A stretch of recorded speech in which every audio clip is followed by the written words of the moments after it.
Hi, welcome. I am Mathura Das, giving this live stream share from the southwest of England. I think this is my fourth one so far, so welcome to new and old friends locally and from around the world who may be seeing this live or in the future. Welcome.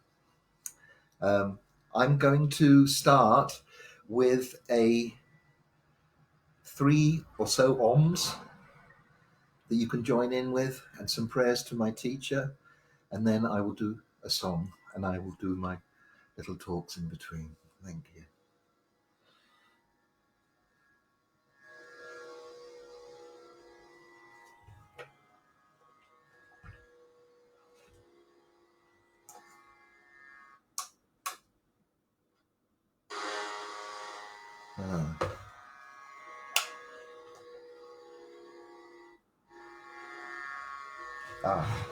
Excuse me.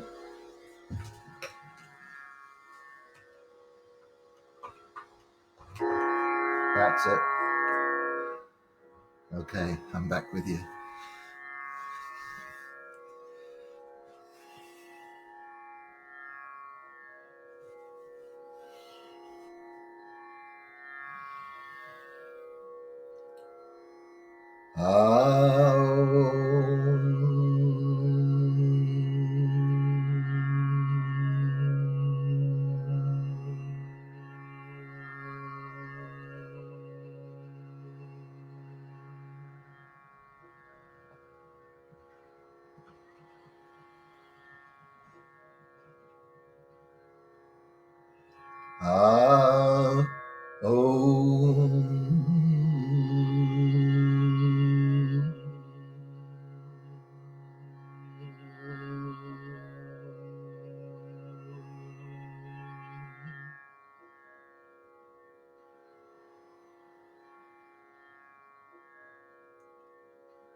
Om Jnanatimidandasya Jananjana Salakaya Chakshun Militam Yena Tasmai Shri Guruve Namaha. Sri Chaitanya Manobishtam Stapitam Yena Bhutale Swayam Rupa Kadamayam Tadati Swavandantikam Vandeham Shri Guru Shri Juta Padakamalam Shri Gurun Vaishnavamscha Shri Rupam Sahagrajatam Sahaguna Raghunathan Vitam Tam Sajivam Sadvaitam Savadutam Parijana Sahitam Shri Krishna Chaitanya Devam Shri Radha Krishna Padam Sahaguna Lalita Shri Vishakam Vitamscha Tapta Kanchana Gaurangi Radhe Vrindavanishwari Vrishabhanu Suti Devi Pranamami Hari Priye. Hey Krishna Karuna Sindho Dinabandhu Jagatpate Gopisha Gopika Kanta Shirata Kanta Namostute. Bhaja Shri Krishna Chaitanya Prabhu Nityananda Shri Advaita Gadadhara Shri Vasari Gaura Bhakta Vrinda Vaja Shri Krishna Chaitanya Prabhu Nityananda Shri Advaita Gadadhara Shri Vasari Gaura Bhakta Vrinda Bhaja Shri Krishna Chaitanya Prabhu Nityananda Shri Advaita Gadadhara Shri Vasari Gaura Bhakta Vrinda Hare Krishna Krishna Krishna Hare Hare Hare Rama Rama Rama Hare Hare vanchakalpatarubhyascha kripasindubhaivacha patitanam bhavanebhyo vaishnavebhyo namo namaha.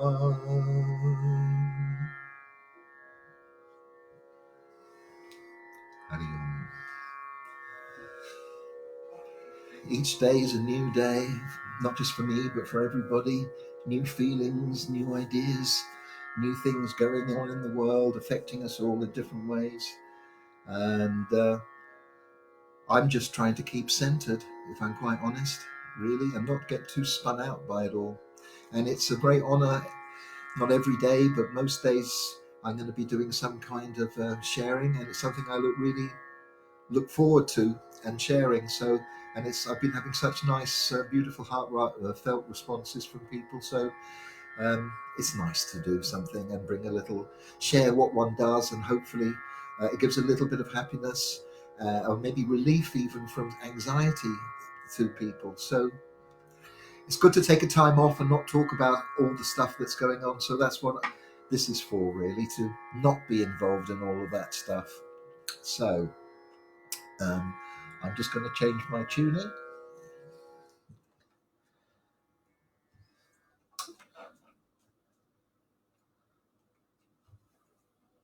One minute.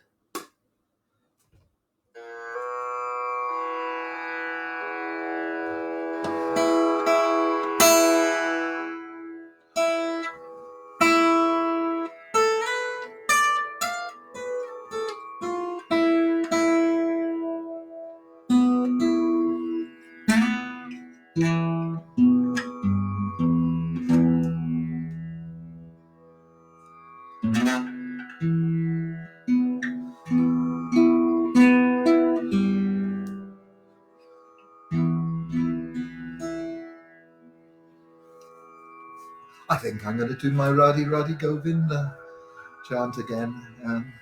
I like doing that. It's got a nice little musical interlude to kind of take you on that journey through Braj and take you into the mindset of Vrindavan, the divine playing fields of Radha and Krishna and the residents of Vrindavan.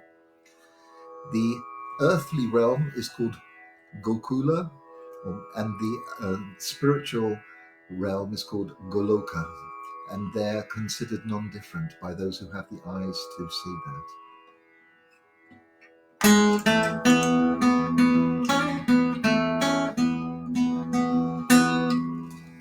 Bit louder.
Radhe Govinda Bolo Radhe Govinda.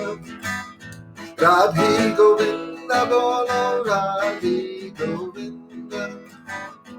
Radhe Govinda bolo Radhe Govinda. Radhe Govinda bolo Radhe Govinda. Radhe Govinda bolo Radhe Govinda. Radhe Govinda bolo Radhe Govinda. Radhe Govinda bolo Radhe Govinda. Radhe Radhe Govinda Govinda Radhe. Radhe Radhe Govinda Govinda Radhe. Radhe Radhe Govinda Govinda Radhe. Radhe Radhe Govinda Govinda Radhe. Radhe Radhe Govinda Govinda Radhe. Radhe Radhe Govinda Govinda Radhe. Radhe Radhe Govinda Govinda Radhe. Radhe Radhe Govinda Govinda Radhe. Radhe Govinda bolo Radhe Govinda. Radhe Govinda bolo Radhe Govinda. Radhe Radhe Govinda Govinda Radhe. Radhe Radhe Govinda Govinda Radhe. Radhe Radhe Govinda Govinda Radhe. Radhe Radhe Govinda Govinda Radhe. Radhe Govinda bolo Radhe Govinda.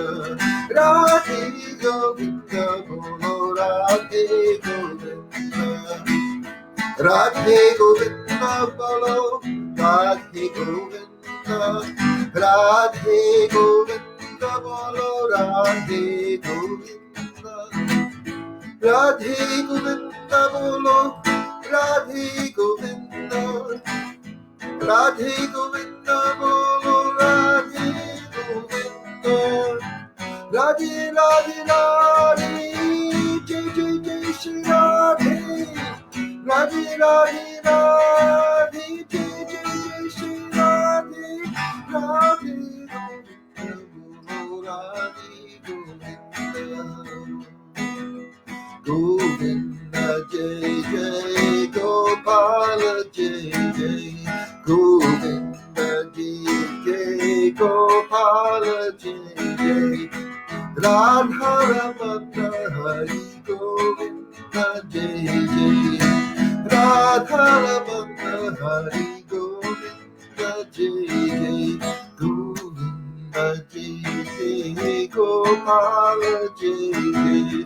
Govinda Jai Jai Gopala Jai Jai.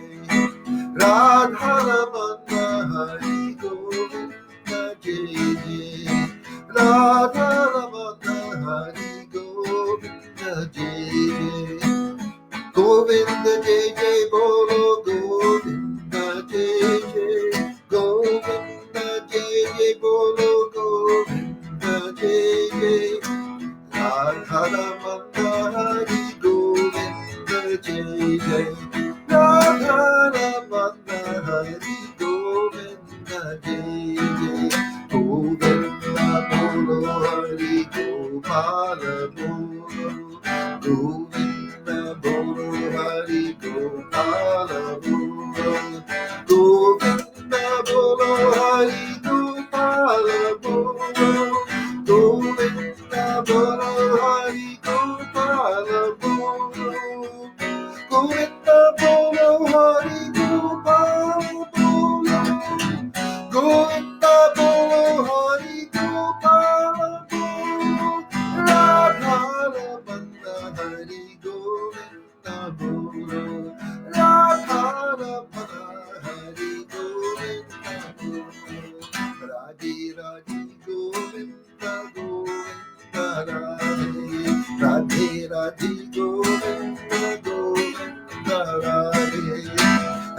Radhe Govinda Govinda Radhe, Radhe Radhe Govinda Govinda Radhe, Radhe Govinda Bolo Radhe Govinda. Bolo Shri Krishna Kanhaiya Lal Ki Jai, Radharani Maharani Ki Jai, Vrindavana Dhama Ki Jai.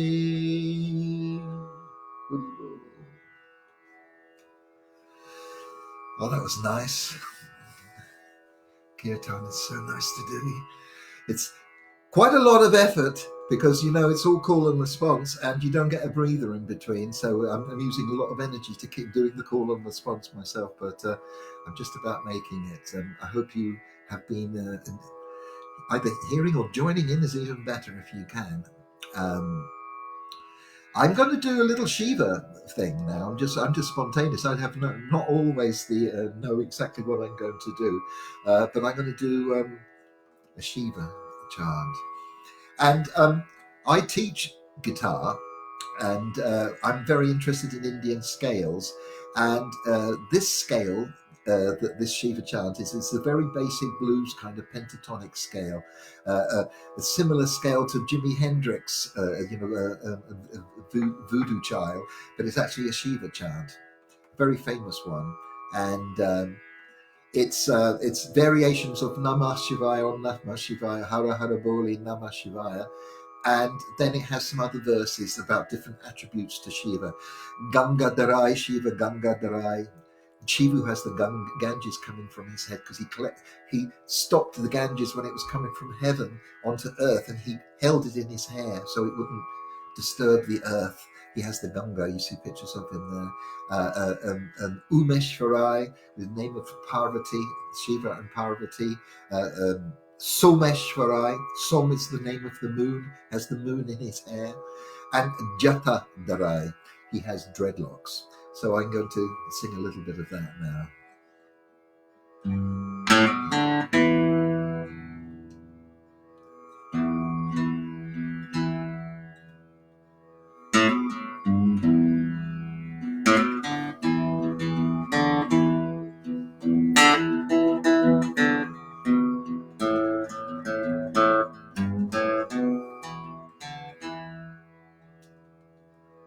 Om Namah Shivaya, Om Namah Shivaya, Hara Hara Bole Namah Shivaya, Namah Shivaya, Om Namah Shivaya, Hara Hara Bole Namah Shivaya, Namah Shivaya, Om Namah Shivaya, Hara Hara Bole Namah Shivaya, Namah Shivaya, Om Namah Shivaya, Hara Hara Bole Namah Shivaya, Namah Shivaya, Om Namah Shivaya, Hara Hara Bole Namah Shivaya,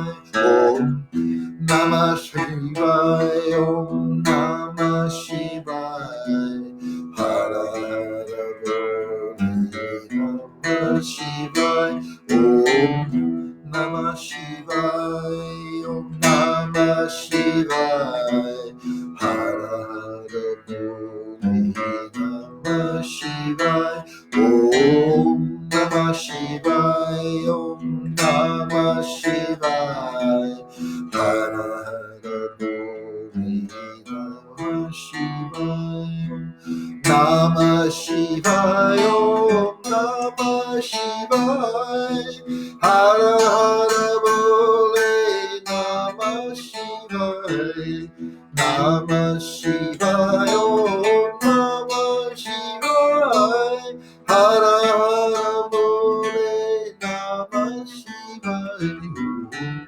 Namah Shivaya, Om Namah Shivaya, Hara Hara Bole Namah Shivaya, Om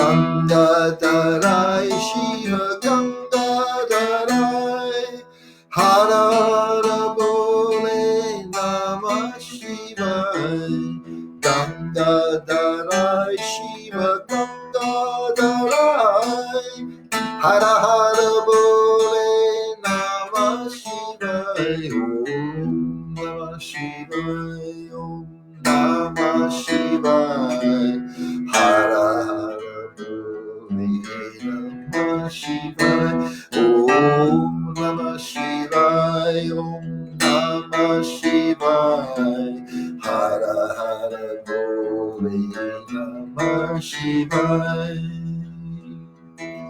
Jata Darai Shiva Jata Darai Hara Hara Bole Namah Shivaya Jata Darai Shiva Jata Darai Hara Hara Bole Namah Shivaya Om Namah Shivaya Om Namah Shivaya Hara Hara Bole Namah Shivaya Om Namah Shivaya Om Namah Shivaya Hara Hara Bole Namah Shivaya Someshwarai Shiva Someshwarai Hara Hara Bole Namah Shivaya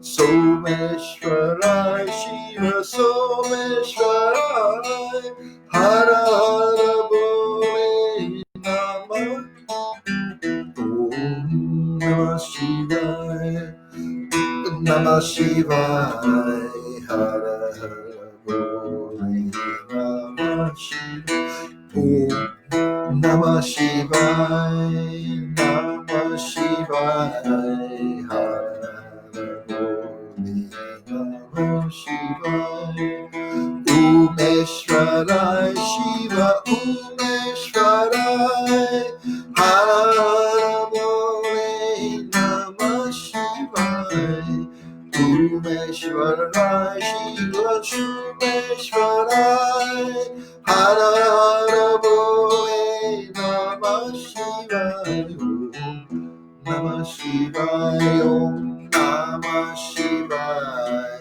Hara Hara Bole Namah Shivaya Om Namah Shivaya Om Namah Shivaya Hara Hara Bole Namah Shivaya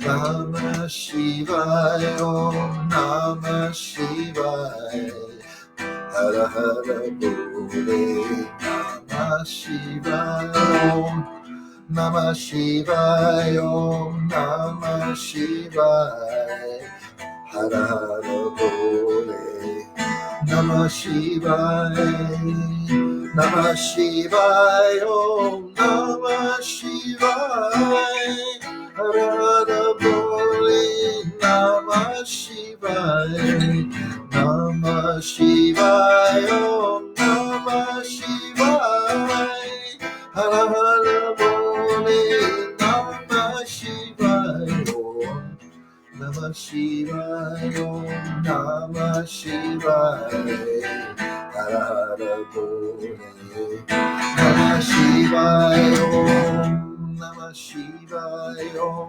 Namah Shivaya Hara Hara Bole Namah Shivaya Vishveshwarai Shiva Vishveshwarai Hara Hara Bole Namah Shivaya Vishveshwarai Shiva Vishveshwarai Hara Hara Bole Namah Shivaya Om Namah Shivaya Om Namah Shivaya Hara Hara Bole Namah Shivaya Om Namah Shivaya Om Namah Shivaya Hara Hara Bole Namah Shivaya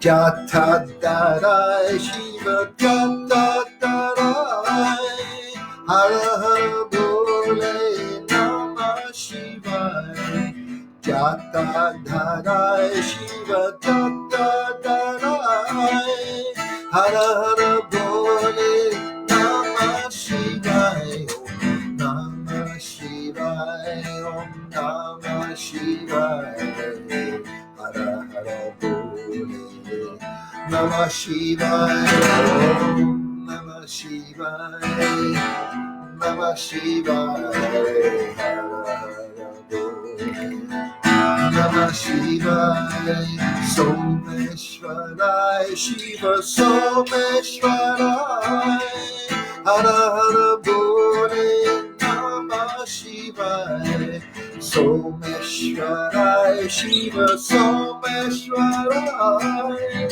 Hara Hara Bole Namah Shivaya Om Namah Shivaya Om Namah Shivaya Hara Hara Bole Namah Shivaya Hara Hara Mahadev.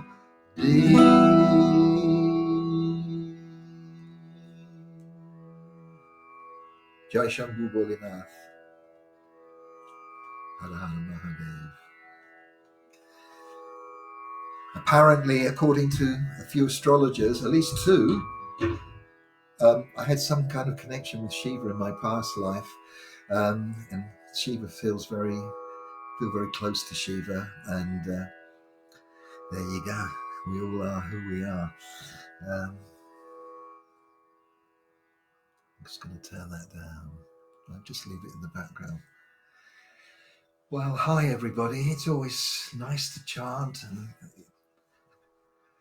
and it affects our consciousness, our mind. It connects us to the gods, to the absolute, to the truth, the higher truth, the eternal archetypes of the absolute. One of the kind of secrets, but it's not, it's an open secret, of the mantras and the names of the gods are that they are non-different than the deity that they are of. So when you chant name of Shiva, Shiva is actually there in that name.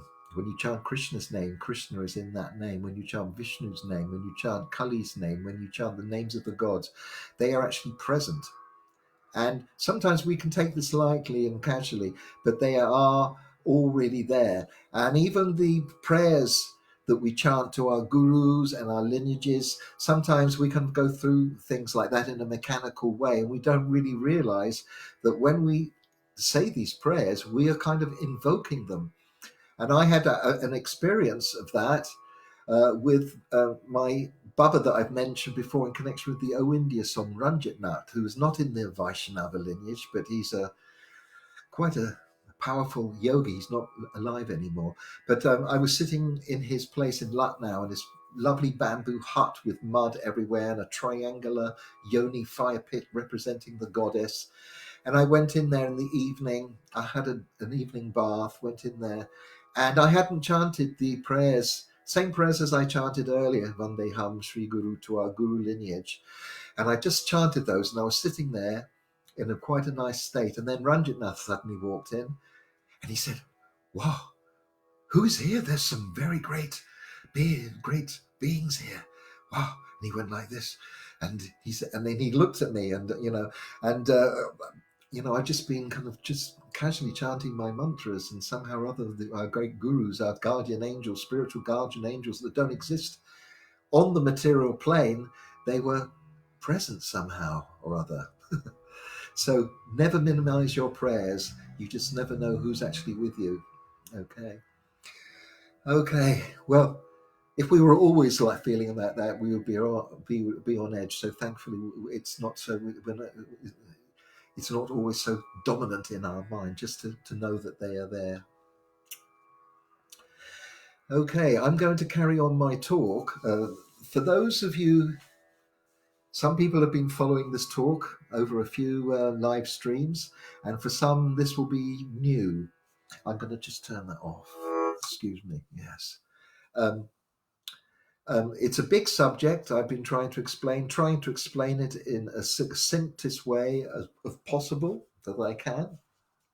And it's basically about this, how the East and the West came together, how this actual conversation is coming about, and with the fact that I am called, how did I, as a boy from Southwest London in the 70s, how did I end up with the name Mathuradas, which is a name from India. I wasn't born with that name, but I got given that name. So this long lecture I've been given, a talk, well, it's not a lecture, it's a share. It's historical story, really, that I've been studying for quite a while. I spent 5 years in Mussoorie writing about my life, and part of it was thinking about how all the things that came together to kind of like make me, how do they come about? And when you really go into details, you realize it's quite a big story that involves a lot of things and a lot of processes. Things don't just happen. I got yesterday to the point of explaining how this lineage of Krishna, which I call the Hare Krishna ripple that started about 5,000 years ago in the Himalayas, and there's another ripple that's going to come in and join that ripple that's going to be the big influences in me becoming Mathuradas, and that's the psychedelic ripple effect. But I haven't mentioned that yet.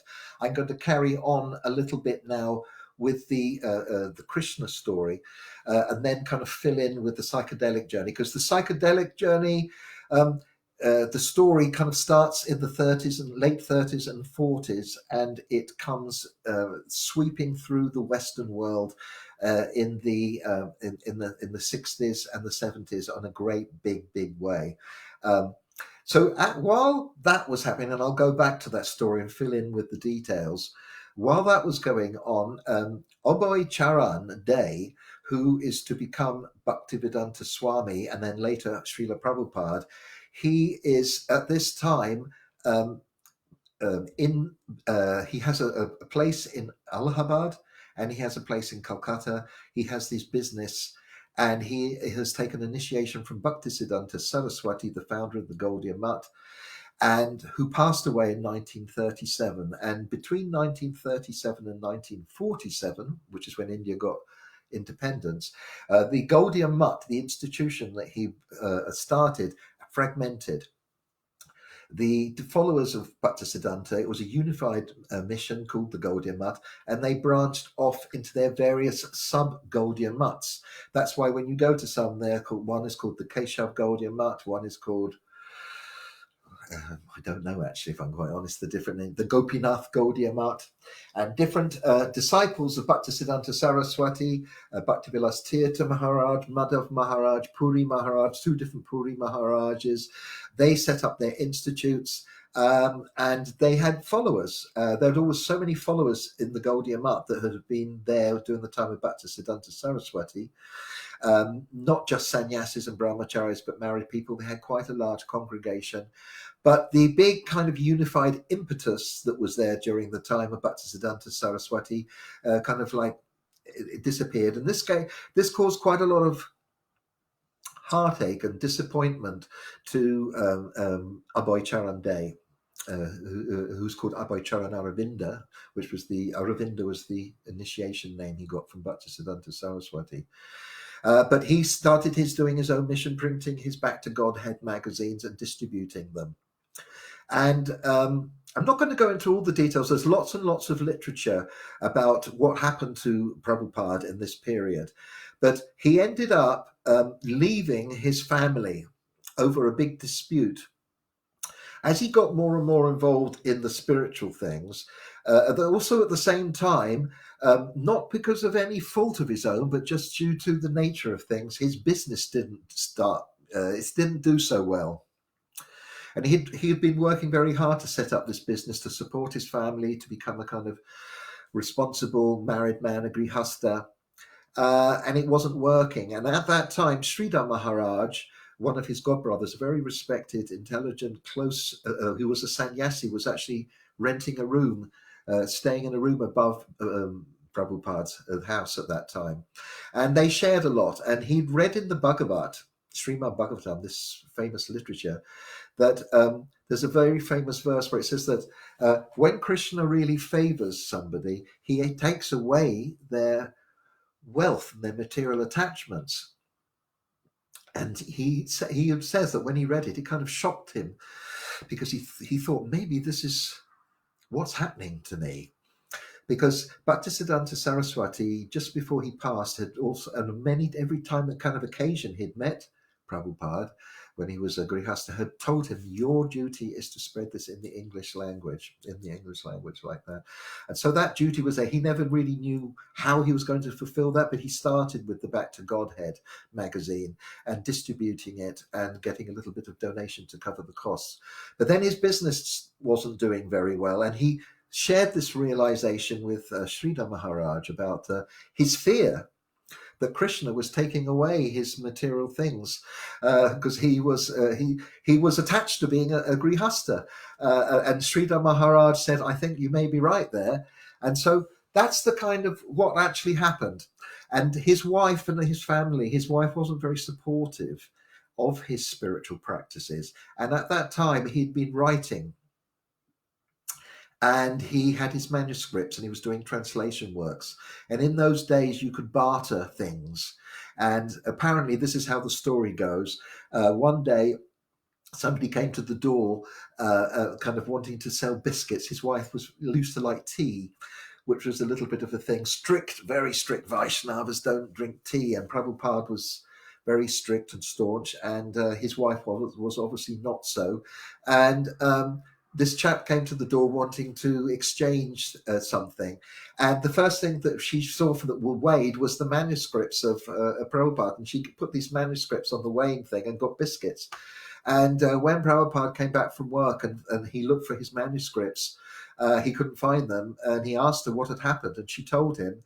He basically, from what I've heard, I don't know if there was a big argument. I think that the famous thing, he says, it's either tea or me. And she said tea. And so he packed his bags and went. And I don't think he ever went back, even though there's some stories that go on later in the story. But this is how Bhaktivedanta, Abhayachala and Aravinda left his family. And he went through different stages. But he went, spent some time in Ranchi, and he spent time in Vrindavan. He tried to establish a center called the League of Devotees in Ranchi. It was a kind of prototype for the Hare Krishna movement. And it didn't really have amazing success, though he made his first student there, who was actually an Ayurvedic physician and a Sanskrit scholar, and also kind of helped Prabhupada quite a lot with his Sanskrit. And I'm just trying to remember his name at the moment. And sorry, I will think of it in a moment, or it will come back to me. Anyway, it was called the League of Devotees. And he was on this mission about how to take on the instructions of his guru without the institution, because the Gaudiya Math had become fragmented.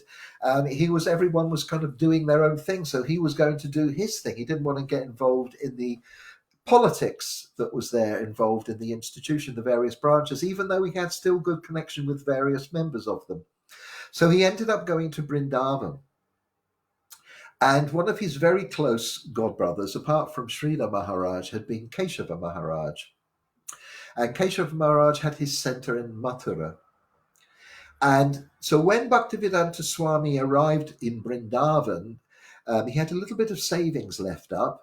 And he rented some rooms there, and he got a typewriter. And there's a lovely book that has been compiled by Mullapakriti, which is of anecdotes from people that knew Prabhupada before he came to the West. And many of the anecdotes are from people in Vrindavan and places that people that met Prabhupada and knew him during this period. And he was a very... You see, Bengalis were well known for speaking English. more than other people in English in India. It was quite common for educated Bengalis to speak English. And so he was there, and he hadn't taken sannyas yet. He was still probably wearing white, and there's some very touching anecdotes from the local boys and little people that used to come around, and he used to spend his time, a lot of the time, in very scholarly pursuits and writing, and associating with some of the prominent Vaishnavas. He was very close with Vishwambara Goswami, the father of Padmanabh Goswami, one of the Goswamis at Radharaman Temple, and others. But what's interesting in the book of Mulla Prakriti is that everybody he met mentions that he kept, they used to say, well, what are you doing? What's your plans? What are you going to do? And he said, well, I'm preparing and I'm going to go to the West because my guru has told me. Now, at this time, Prabhupada was in his late 50s, going on into his 60s. And people would look at him, and he didn't have any money. He didn't have a backing of a mutt. He wasn't overtly a kind of charismatic like some of the showbottle gurus and teachers. He was quite kind of quite a sedate person. And so for them, they couldn't really, they would kind of humor him. Yes, Swamiji, yes, yes, yes, yes, yes, yes. And in all of those stories, during this period, then he, I think he had a dream actually, but his guru inspired him to take sannyas. In the end, he did take sannyas, I think in late 59, and from Keshava Maharaj.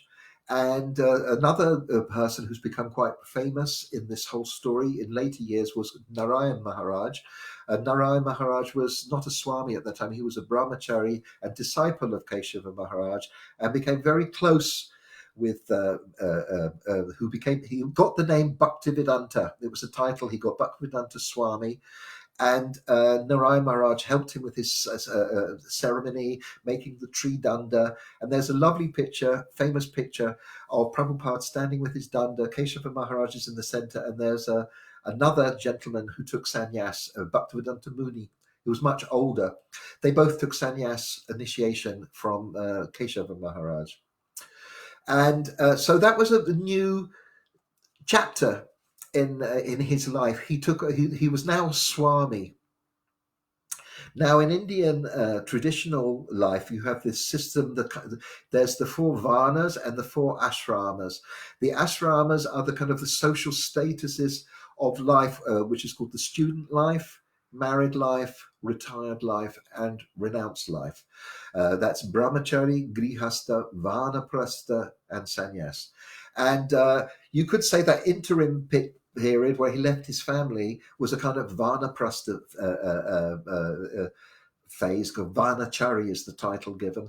And now he was a Swami, Bhaktivedanta Swami. And he kept his initials, Abhay Charanaravinda Bhaktivedanta Swami, A.C. Bhaktivedanta Swami, later to be called affectionately Srila Prabhupada by his disciples. And during this period, he moved from some lodgings and spent most of those later years at another famous temple in Vrindavan called Radha Damodar, where the Samadhi tomb of one of the great founders of Gaudiya Vaishnavism, Rupa Goswami, his tomb was just outside the window in a courtyard where Prabhupada has his rooms.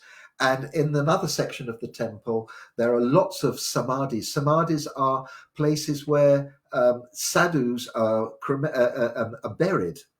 Sadhus are either thrown into water, called a jal samadhi, or they don't get cremated if they're considered really great souls. They are placed in a samadhi tomb. And I saw Prabhupada's samadhi when he passed, and anyway, generally, if the actual body is being placed in a samadhi, the sadhu, there's a ceremony of abhishek and everything and cleaning, and they're they're sitting in cross-legged, and they are placed into the pit, which has salt on the bottom. They face east, and then they are covered with salt, so animals don't eat the flesh. Basically, it's to preserve the body. So anyway, that was the place where Prabhupada lived for quite a few years. And he would go to Delhi as well. He was commuting between Delhi, and he was trying to sell his back to Godheads. Just he would go and talk to people, spread them, get a little donation. His money had run out, and he was very poor this time. His main mission was working on translation of the Bhagavata, because he was preparing to have this literature, because he was planning to come to the West, even though he still didn't really know how that was going to happen. That kind of came about almost by a chance meeting. He needed to get sponsorship in America to be able to get a visa. And he met a gentleman in Mathura, Mr. Agarwal, whose son lived in Philadelphia, in Pennsylvania, and was married to an American lady called Sally. And miraculously, that all went through, and he accepted the sponsorship. And simultaneously, in Bombay was a very, very wealthy lady called Sumati Maraji, and her family owned the Scindia shipping line, a very big shipping line, and they owned a few boats. And he met her a few times, and she was a devout Vaishnava follower of the Vallabha lineage, and had great respect for Swamiji, for Bhaktivedanta Swami, and could see his obvious purity and dedication. But she also thought that he was wasting his time. She tried to dissuade him. She said, "Swamiji, why you want to go this place? That you are old, you should be retiring. Why are you doing this? They are only interested in drinking and eating meat, and they're not interested in Indian spirituality." And whatever her reasons were, she tried to dissuade him, but he kept saying, "No, I have to go. My guru has told me this is my duty." And eventually, as things developed, around in 1965, I think it was September, I can't remember, one of the boats were actually, even though she was based in Bombay, the boats were in Calcutta. And Prabhupada got actually, it wasn't a cruise liner or something, it was a cargo boat. And he managed to get, she gave him free passage in a simple room on the ship.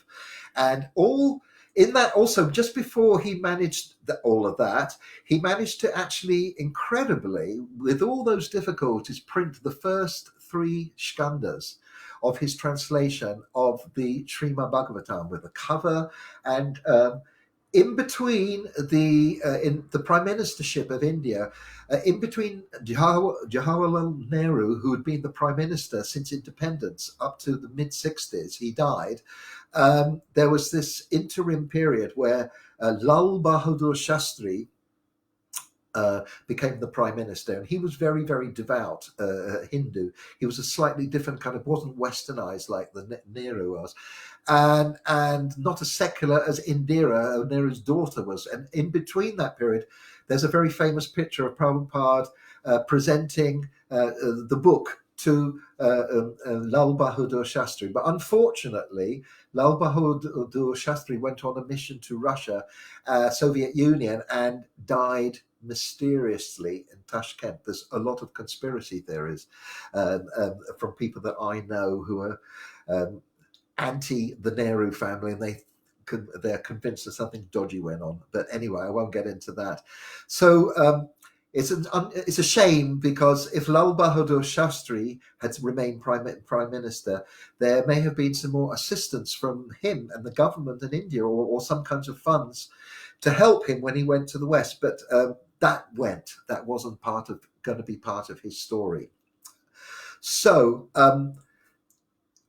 during this, there's a lot of details I'm missing out. I'm just giving you an overview, because I'm trying to bring things up to the date, to the point where timing is essential. It's incredible how timing is essential in historical processes and everything in my life, in my story. I'm going to get into the crucial thing of timing, of when things happen in social events. And I'm sure if you get into astrology, and you can tell by the planets and all sorts of things what's actually going on, and why certain things are going on at that time in individual charts, and in the planetary charts. In fact, funnily enough, I read in a book, I think it was by Richard Tarnas, he said that people who were born a lot of people born in 1896 only got to fulfill their kind of destiny when they were much later in their 60s. I actually read that.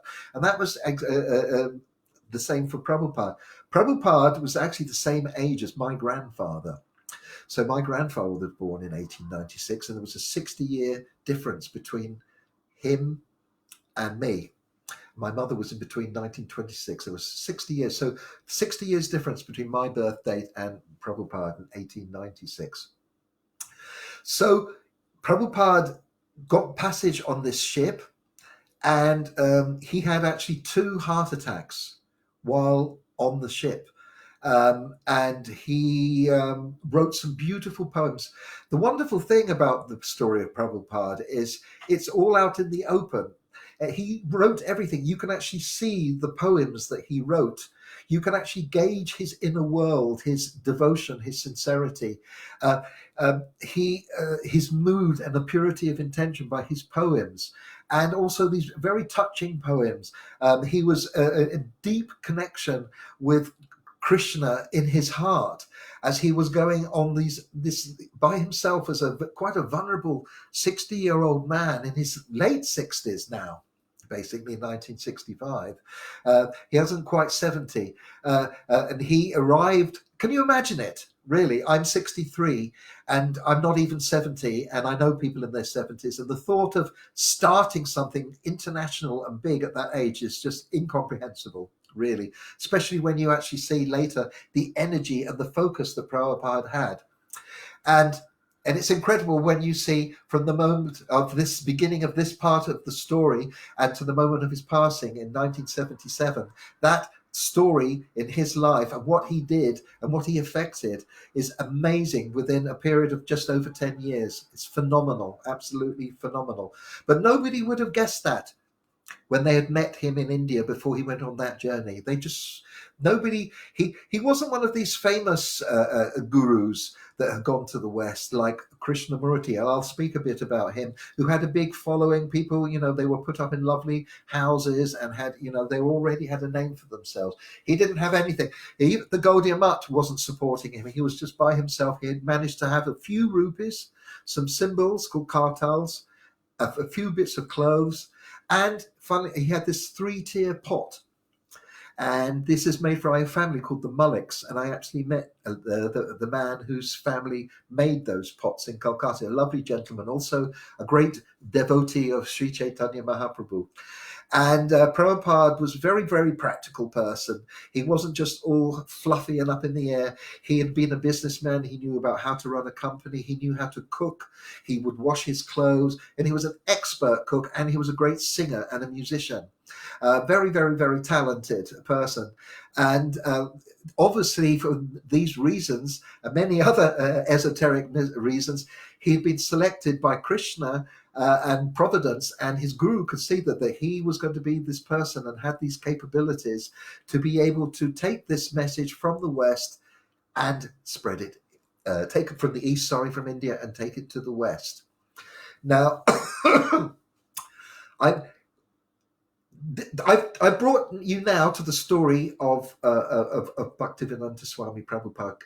He's on the boat. He's about to arrive in America. So what I'm going to do is I'm going to backtrack now a little bit and explain a little bit more also about this phenomena about Krishnamurti and these other gurus that were coming, because they started to come. The story of Krishnamurti is interesting because it's an offshoot of the Theosophical Society. After Madame Blavatsky died, Annie Besant, who was this very, very interesting English lady. She was the greatest British female orator in England of her day. She got involved with theosophy and became in charge of the Theosophical Society and their centre in Adya in Madras. And she did it with a guy called Alcott. Sorry, I can't forget the name. Anyway, within their traditions, they had this kind of prophecy that there was going to be this one, like a messiah, called Maitreya. And this Maitreya was going to come and be the new avatar and the great kind of messiah of the modern period. And they saw this young boy on the beach, and somehow or other they tuned into him. He didn't come from a big family in Madras, and they suddenly selected him and his brother, and they thought that you were the one, and they kind of adopted him. and his brother, and educated them with I think the parents were fine about this. They was getting him free education, and he was brought up and trained kind of as a child to be this great one. And he went traveling basically, before he became Krishna, before he kind of renounced his role, he went traveling. You could see pictures of Krishnamurti in the 20s and the 30s. He eventually came to the West. He had a big following. All these people from the Theosophical Society, they all went to see him. All these people that were quite fired up with this kind of spirituality. This was the audience. But then something happened, and Krishnamurti said, I'm not into this trip. And he told Annie Besant that, and he renounced it. And actually what he did was he rejected all of the kind of things that had been really taught him, and all of the things, and he just created his own trip without any reference to Indian Vedas. It wasn't a traditional spiritual guru trip at all, but he was very popular. And Allen Ginsberg, who was going to become very instrumental in the helping the Krishna movement in New York in the early days. I'll talk a little bit about him later. He described Krishnamurti to be one of the uptown swamis that lived in the swanky parts of New York. And Prabhupada, by destiny, ended up in the very different side of New York. And that's kind of led to the story that I'm going to tell now, which is going to kind of mix with this Hare Krishna ripple that's coming. And this ripple is the story of the psychedelic ripple. And the psychedelic ripple, psychedelics, okay, I'll start with the story. Psychedelics are mind-altering substances that have been used in various cultures all over the world since the beginning of time. They have discovered magic mushrooms in ancient caves in Europe with the cave paintings and rituals. They found magic mushrooms there, psilocybin generally, and in South America, all sorts of various forms of psychedelic drugs like mescaline, and in other parts of South America, in the Amazon area, ayahuasca, and in Greece. They've realized that in ancient Greek culture, there was a psychedelic that was used in the Orpheus Mysteries and Eleusis called kekion. And it was a beverage that was made by a family. And the best of the Greek culture society used to go there and have psychedelic trips along with poetry and lights. And you can imagine the whole thing. It would have been an incredible experience. So all over the world, psychedelics are being used. And also in Europe, a lot in healing, and had a lot of been connected with witchcraft. And as far as I know, the famous Flemish painters Hieronymus Bosch and the Bruegels, they took some form of hallucinogenics. If you see their paintings, it's almost impossible to understand that they could even paint anything without those types of substances. Now, but in most of Europe, okay, in the 20th century, very, very few people had been involved with that. There was a few artists and poets who had experimented with opium and hashish, and some people with mescaline. It was very, very, very rare. But what happened, the reason that psychedelics became popular was because there was a certain psychedelic that was discovered in a laboratory by accident in Switzerland by a chemist called Albert Hofmann. And Albert Hofmann was working on some, they were doing experiments to find things to do with the uterus and blood and stopping things. I don't know, I can't remember the detail. But he did some experiments, and it was using ergot. And ergot is a fungus which grows on rye. And it has a kind of some kind of psychedelic ingredients in it. It has the basis of LSD in it. And all over Europe in the Middle Ages, they had outbreaks of kind of what appeared to be madness in certain areas, where the bread, the rye had got infected with ergot, and people would eat this bread and go off into weird, strange trips. And a lot of stuff, people got killed at the stake because it was all connected with witchcraft, and there's all such strange stories about that. But anyway, Albert Hofmann started the experiment, and then he kind of left it for a while, and then he went back to it. And it's when he went back to this experiment one evening and looked at all the stuff he had done, that this funny phenomena happened. Basically, while he was cycling home after working in the laboratory, he started to feel extremely strange. And, he describes, the time and space and the cycling and everything started to get very strange and peculiar. And of course, he was beginning to get a bit worried because he was a pharmacist and knew about poisons and drugs and effects. And he got home and he just basically collapsed and was engulfed in visions, some of them quite challenging, for quite a long time. And it was he was kind of amazed, and he was trying to figure it out, especially the next day after he kind of slept and rested. And he came back to the laboratory and discussed it with his colleagues, who were all kind of quite top people, and they knew their stuff. And he said how they were trying to figure out what had happened and how such if it had gone into his bloodstream through his fingers, how small it must have been. So they kind of calculated millionths of grams. Okay, and so they decided, a few of them, to experiment and take it again. And it's interesting, what happened is that I can't remember how many of them took it, but it divided them. Some of them had really positive type amazing experience, and the other ones had really hellish, kind of nightmarish, psychotic experiences.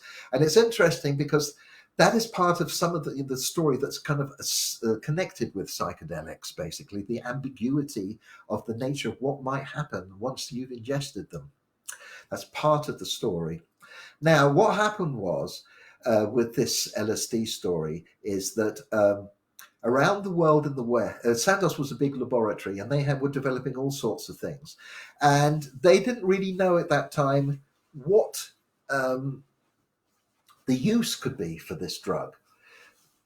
They thought maybe it's good for psychotherapists, and psychotherapists who are studying schizophrenia. They were thinking that there's some link, that there were a way of kind of understanding the nature of madness and altered states of consciousness, but it was all pretty vague. And also, guess who else got hold of all of this? The CIA. Because this is another part of the psychedelic story. Operation MK Ultra was a whole operation that the CIA had, which was an extension of the Nazi kind of experiments, of the scientists' mind experiments. Many of the Nazi scientists, quite a few of them, kind of got out of Germany and went straight to work for the Americans. And that's another story. And a lot of that, there's a whole book called Acid Dreams, the CIA, LSD, and the 60s Rebellion. That's a very interesting book dealing with that. There's many other books that go into details. So this LSD started to be experimented with various people for various things. One of the most interesting people was a professor, was a doctor, an English chap who was in Canada, Humphrey Osmond, and he was working with schizophrenics and alcoholics. And they were having good results. A lot of alcoholics who had a powerful, controlled LSD experience and therapy, they saw some success rates that they actually kind of got free from alcohol. So I want to make it clear right from the beginning, when people hear about drugs, there's lots of different categories of drugs, and psychedelics are not in the addictive category and physically harmful category, the same as opiates or cocaine or any of these. They're in a completely different category, and they're amazing and miracles, and they all have their different specific qualities. And it was actually lysergic acid diethylamide 25, which was the official name of this compound that Albert Hofmann had created. Humphrey Osmond, this doctor who was working with alcoholics and schizophrenics, had written about his studies. And in California was one of the most famous British intellectuals of his time, a writer, Aldous Huxley, who wrote the famous prophetic book that really kind of depicts kind of the world we're possibly entering into now, Brave New World. Along with George Orwell's 1984, they almost depict the strange kind of world that we possibly people are envisioning now in their paranoid states. But he predicted this world, and he was fascinated by all sorts of things. And he got into a correspondence with Humphrey Osmond, and he was fascinated about psychedelics. He'd never had them yet. He had also been interested and fascinated by the Theosophical Society and Eastern spirituality. In Los Angeles, there was Christopher Isherwood, who left Berlin, and there was members of the Ramakrishna mission. And he was quite aware of Bhagavad Gita and Vedanta texts and some of Mahayana Buddhist texts. He was quite aware of Eastern spiritual understanding. But he never really had a mystical experience as yet. So he was fascinating about the possibility of actually having an altered state of consciousness. He was fascinated. So Humphrey Osmond is the person that came up with the name psychedelic. They were trying to come up with different names for the substances, and Huxley had one, he had another, and then one time Humphrey Osmond came up with this term, and he said, and he wrote a little ditty to use that word. He said, "To fathom hell or soar angelic, just take a pinch of psychedelic." Psyche is from the Greek word, from the psyche, the mind and the spirit, and manifesting, it means to manifest, soul manifesting, basically, mind manifesting, the deeper mind, the inner, the whole psyche. And Humphrey Osmond came down from Canada to Los Angeles with some mescaline, and he was very nervous because he knew that psychedelics can go this way or that way. It was quite an ambiguous, you never knew what was going to happen. And he was thinking, God, I don't want to be the person that's guilty for turning one of the top minds of the West and make him go mad or something. He was a little bit scared. Anyway, he came to Los Angeles. They met. They got on very, very well. And the amazing thing that came out of that was a book that influenced practically, well, a huge amount of people in the 60s who came a bit later. It was a bit like this. If anybody had taken psychedelics or wanted, they all went to this book, The Doors of Perception. Now, guess where Jim Morrison got the name for his group from that book, The Doors. Where did Aldous Huxley get it? He got it from William Blake. William Blake was the 18th century English mystic visionary artist. And he had said, if the doors of perception were cleansed, we would see everything as it really was. This was the vision of the mystic, the mystic vision, which is an amazing kind of vision that most people comprehend. And in many societies, and modern society, they will consider people who have mystic visions to be psychotic and mad, an aberration of the brain. That many saints and mystics in cultures are considered mad because they are living they tap into different dimensions and realities that the average person can't see. So Aldous Huxley, it's a fascinating book, and I should read it again. I haven't read it. I've read it twice, and there's a sub little book that goes with it, Heaven and Hell, because he realised that he was taking that with a guide, with somebody who had taken. He was quite experienced, and he realised that if you had taken one of these substances and you weren't mature and you didn't have someone to kind of hold your hand and kind of be there and reassure you, it could get quite frightening. Because what's happening is it's a kind of almost like a death, and it's like going through a kind of, in the sense that it's like when your ego and all the sense of who you think you are, the identity which is compounded through the body and the mind and the senses, you go into another dimension, you have different realizations of different aspects of yourself. So this is the kind of story where how psychedelics started to make inroads. And then Gregory Peck, Gregory Peck had, I think it's Gregory Peck, he had a lot of success with LSD psychotherapy. It worked for him. He tried a bit of yoga and he tried a bit of this, and there was a few psychotherapists in California using psychedelics at that time. One of the most interesting people in this story, psychedelic story, to come later, is a person who was in Czechoslovakia called Stanislav Grof. And he originally wanted to get involved with animation, but read a book on Freud, became a psychotherapist. And he was there when the first little package got sent to them in Czechoslovakia from Sandoz Laboratories saying, here's some stuff and stuff. And by the way, there's this new thing that we have called LSD 25. We think it could be useful for this and that and for psychotherapists. Try it out. So Stanislav Grof was one of the first kind of like guinea pigs there, and they did scientific tests. They put things on his head and did this, and they've checked his blood rate and his thing and whatever. And he took this LSD, and it literally blew his mind in the very positive way. In fact, he said that all of his conceptions that he'd learned from psychotherapy, Freudian, they all got smashed in just one dose, one experience. This is a very powerful thing, isn't it? Really, you take there's so many kinds of medicines and drugs, and they can do things, but a drug that can just kind of alter your perceptions, the nature of your consciousness and your psyche in one dose, that's a very, very, very powerful thing. He actually came over to America in the early 60s when LSD was still legal, because it hadn't really, it was very controlled, and it was in a circle of psychotherapists and intellectual people, very, very, very small. Now, into this story comes two very important characters, Timothy Leary and Richard Alpert, and also their assistant, Ralph Metzner, but they are the most famous. And Timothy Leary and Richard Alpert were professors at Harvard University. And also in this period, in the 50s, to expand the information or interest in psychedelics, somebody called Norman Wasson had gone down to Mexico and met a Mexican shaman called Maria Sabina, who used magic mushrooms.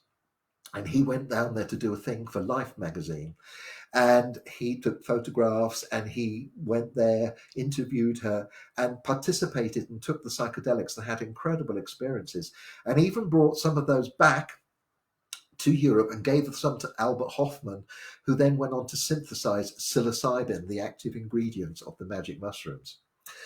So that's part of, and Timothy Leary and many people had read those articles and became quite kind of, wow, what is that? Intrigued. And then he went on a holiday down to Mexico and had his first trip. Basically, both of them had their first trip, and I think it blew their minds. Basically, they just became so excited about what this drug revealed to them, because Timothy Leary was a top psychologist at his time, and he'd written books and manuals about psychology and things that had been used in the prisons and everywhere, and manuals, and he was very, very respected, and they started to have, they started after a while, and about 63, 64, 63, to have a thing called the Psilocybin Project in their university. And they did this incredible thing where they got all sorts of various people and invited them to participate, students, religious people, and they did experiments in a church on psychedelics. And nearly everybody who took these, had these experiences, had incredible revelations. People who'd been involved with meditation and Christianity and spirituality and studying it suddenly had an experience. Because people who study theology and mysticism, they read about all these people that have all these experiences, but how do you obtain one? How do you get one of these? How do you go into one of these states? And suddenly they went into this, with the right set, the right attitude, and the mental mind and the environment and this substance together, these kind of profound, it was possible, not for everybody, but some people had these incredible, profound experiences, life-changing experiences. And so now you can imagine, as that was going on, CIA, they're doing their thing. They're trying to figure out, they're doing their experiments with LSD, and they would get people who, they're spies, and they would kind of test it out, and they thought, maybe we've got a truth serum. Maybe we've got this thing that will take people so off guard that when they're, however much they've been trained, and even they've been hypnotized to contain certain knowledge, if they are given some LSD, maybe they'll just spill the beans. So they did this. They gave people these glasses of water, and they put them in these rooms, and they interviewed them, and they did. Some of them, they just spilt the beans, and they thought, yes. But then they did lots more tests, and they didn't always work the same, and they weren't quite sure. They even had an idea And it, you never know, they might even do it still. They thought, why do we need to have weapons and bombs? All we need to make is a psychedelic bomb, okay? And we can drop it over the enemy, and we don't have to destroy any infrastructure. We just completely disorientate everybody with a kind of gas, like an LSD gas, and everyone will trip out. We'll just kind of walk in. They'll all be spaced out, walking around or hugging each other or going to hell, and we'll just take over everything. But that didn't work. They even went to an extent in Acid Dreams, it describes, they even in San Francisco, and this is how far the CIA went, kind of in their research into LSD.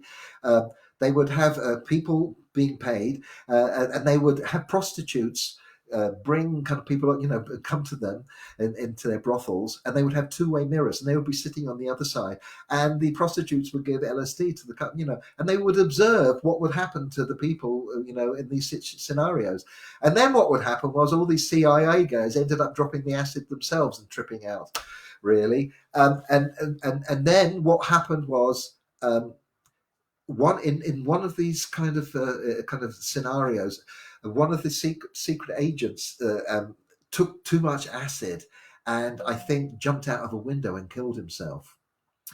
And that was a big thing. I think one of the Kennedys brought it it was a big issue in the Congress or the Senate, wherever it was in America.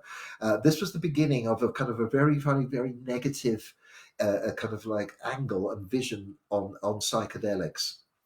And not only was Timothy Leary doing these experiments at Harvard, on the other side of America was a person called King Kesey, who's most famous in the world for writing the book One Flew Over the Cuckoo's Nest, that became a very, very famous movie. And he'd taken LSD, they were actually kind of putting adverts for ex-servicemen and people to become guinea pigs to try LSD, and he signed up for one of those.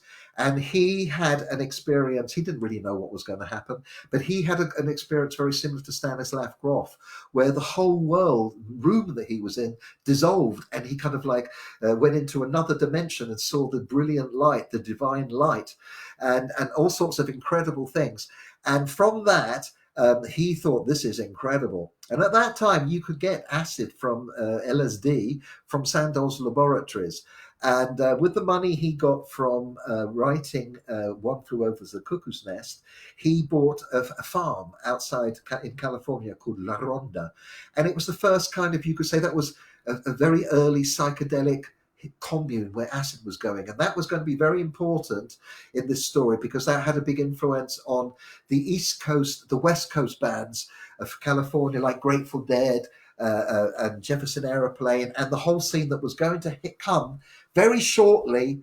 In a few years, it was going to come out of these little esoteric small circles. I just finished the story on Timothy Leary just to bring up to date. He actually Ramdas got kicked out first, and then Timothy Leary.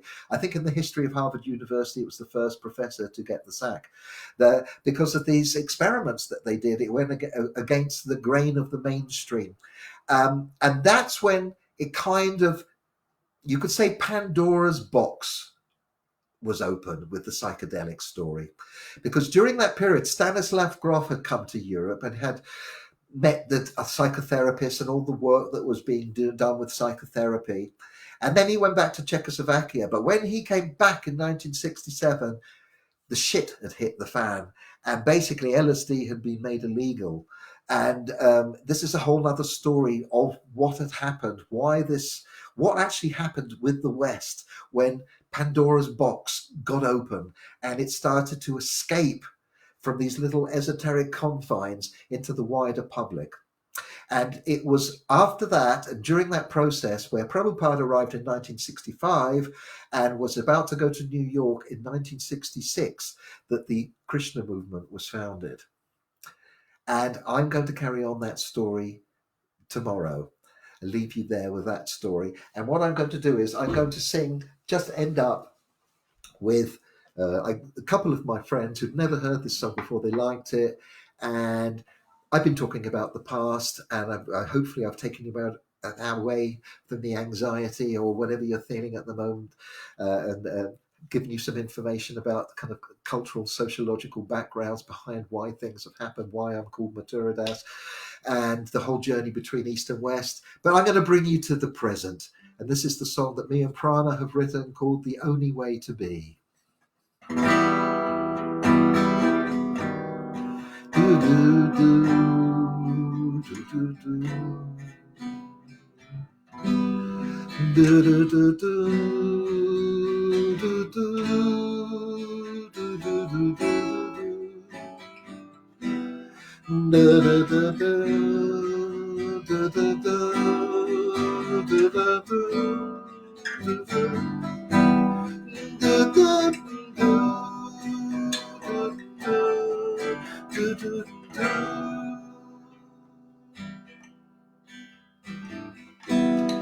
Oh, how we try to change the world around us, missing the boat while waiting for the tide, lost to ourselves in fear and desperation, dreaming of a future while trapped inside a mind.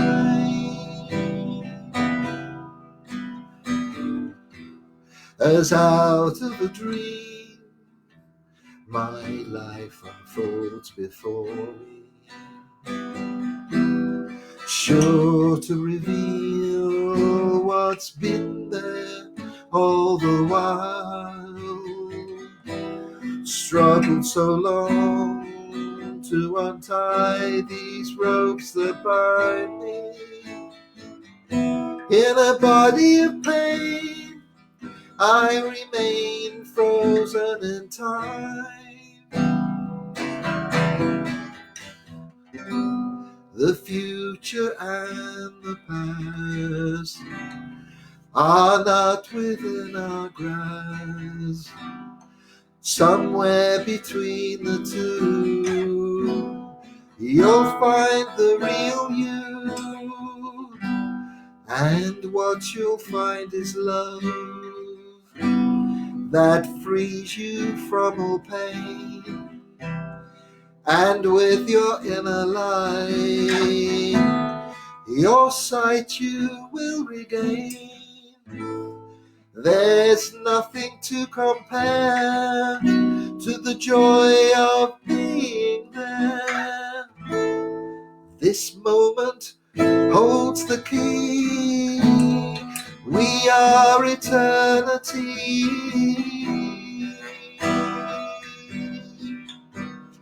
Whoa, whoa.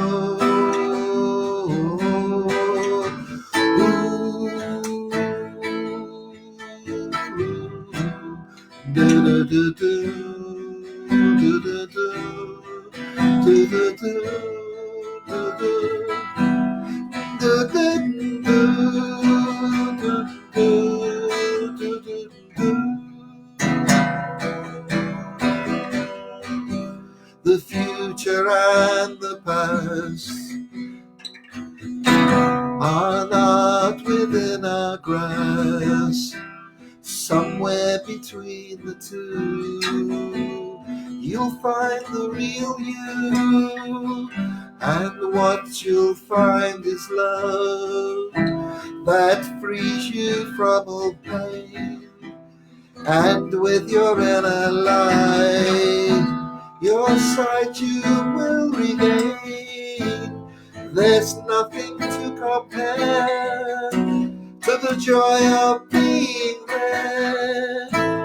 This moment holds the key. We are eternity.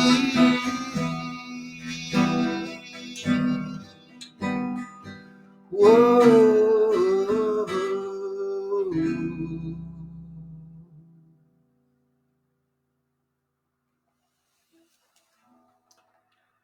It's an ode to our spiritual nature and the power of now, and how important it is to get into the now. and not be obsessed by the past or dreaming of a future, but enjoy the present. Hari Om. Thank you once again. It's been wonderful and an honor and a privilege to be able to share some songs, some chants, some stories, maybe shed some light for many people who've never thought about these things. It's a subject that I'm fascinated with. My talk, I will probably continue tomorrow, if not the next day. If I'm not, what I do is early on in the day, I post and tell you if I'm going to do a reading, a share. So please check out, see, my timeline, or if you don't get it coming up on yours, if you want to hear the live timeline, and spread to some other people you might feel interesting. Anybody can watch this at any time. And if I in any way made people a little happier, a little more in touch with something that they'd never thought about, something spiritual, then I'm feeling very fortunate that I've been able to be a part of that. So peace and love and big hugs and a big kiss to you all. That's to you. Lots of love. Take care. See you soon.